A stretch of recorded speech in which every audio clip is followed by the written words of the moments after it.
karaatti dhibee garaachaa ofirraa ittisuu yookaan hir'isuu akkasumas immoo yeroo hedduu rakkisa yoo ta'e karaatti reliefii argachuu dandeenyu 8 isinitti himaa hamma dhumaatti na caqasaan affeerraa kooti kan isin waliin turu Dr. Yoon Bashaanaati warri agarraatti maatii keenyatti hin dabalamne subscribe gochuu maatii keenyatti dhaamaan yeroo hundumaa affeerraa keenya yoo wanti gaaffii isinitti ta'u jiraate immoo koomentii nuuf kaa koomentii guyyaa tokko keessatti nuuf barreeffamee deebisuuf ni yaalla jechuudha.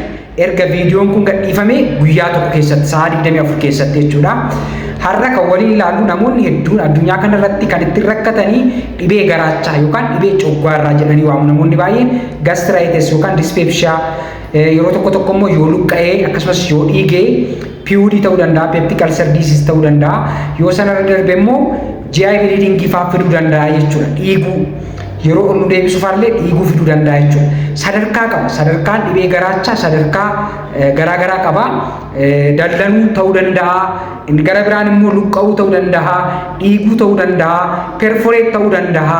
Akkasumas immoo cufamuus danda'a jechuudha.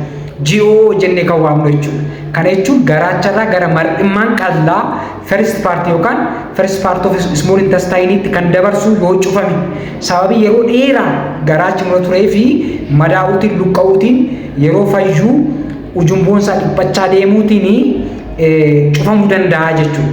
Complication garaagaraa qabaachuu danda'a, xaaxaa garaagaraa qabaachuu danda'a jechuudha garaachi. Otoo sanarra hin gahiin akkamittiin hir'isuu dandeenya, akkamittiin ittisuu dandeenya kan jedhu wal duukaa ilaallaa jechuudha. Mainly focus gochuu kan qabu lifestyle modification. Kana jechuun immoo akkaataa nyaata keenya, akkaataa stress manage gochuu keenya, akkaataa exercise gochuu keenya faana wal qabachuu danda'a jechuudha. Inni tokkoffaan akkaataa nyaata keenya faana wal qabata jechuudha. Akkaataa nyaata yeroo jennu immoo nyaatota nutti kaasuu danda'an dhiisuu, hir'isuu. Isaanis kan akka spicy food.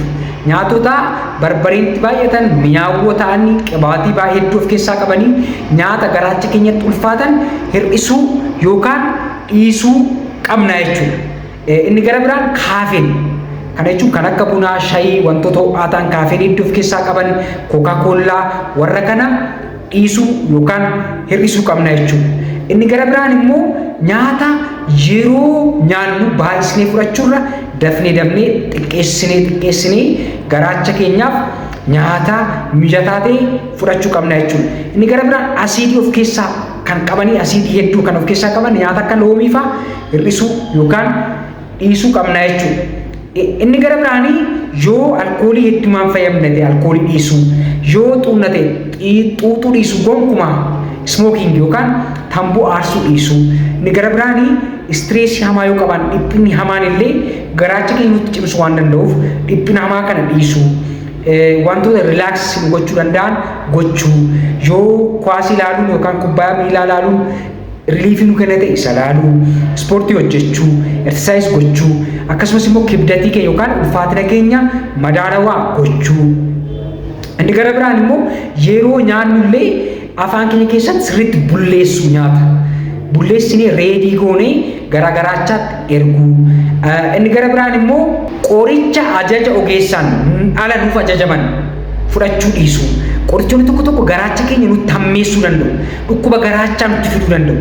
Even H. pylori yookaan baakteeriyaa garaachaatti aanee dhukkuba garaachaa, dhukkuba coggaarraa, gastritis yookaan PUD fiduutiin qorichi beekaman ni jiru. Kan akka non-steroidal anti-inflammatory drugs jedhan kan akka ibuprofen, diclofenac, meloxicam, aspirin illee ajaja ogeessaan alaa qorichoota kana hedduminaan irra deddeebiidhaan fudhanne yoo ta'e garaacha keenya luqqisuu danda'u, garaacha keenya dhiibsuu danda'u, akkasumas immoo even kalee keenyaaf illee gaarii miti jechuudha qorichoonni kun. Kanaaf ajaja ogeessaan alaa qoricha callisnee faarmaasii irraa binnee kan fayyadamnu yoo ta'e inni kunis fayyaa keenya miidhuu danda'a jechuudha.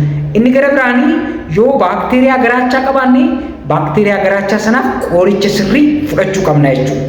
Akkasumas immoo yoo asiidii hedduminaan maddisiisa ta'e garaachi keenya anti asiidii nuuf kennamuu danda'a. Akkasumas immoo proton pump inhibitor jennee kan waamnu kan akka omeprazolii, pantoprazolii, isomeprazolii warri jedhaman illee nuu kennamuu danda'u jechuudha. Inni gara biraan H2 blocker kan jedhaman kan akka simeetirinii nuu kennamuu danda'u jechuudha ajaja ogeessaa. walumaa galatti namoonni dhibee garaachaa qabdan wantoota nama siniin jedhe mana keessatti godhaa deemaatii yoo sanaan sinii furuu baate baakteeriyaa garaachaaf qorannoo gootanii H pylori yookaan baakteeriyaan garaachaa yoo jiraate qoricha sana sirriitti fudhachuu akkasumas immoo yoo baakteeriyaan garaachaa sun immoo hin jiru ta'ee asiidii sana kan hir'isu proton pump inhibitor yookaan anti asidiin isiniif kennamuu danda'a jechuudha.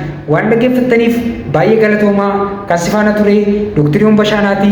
Have a nice time. Halkan gaarii guyyaa gaarii isiniif haa ta'u galatoomaa.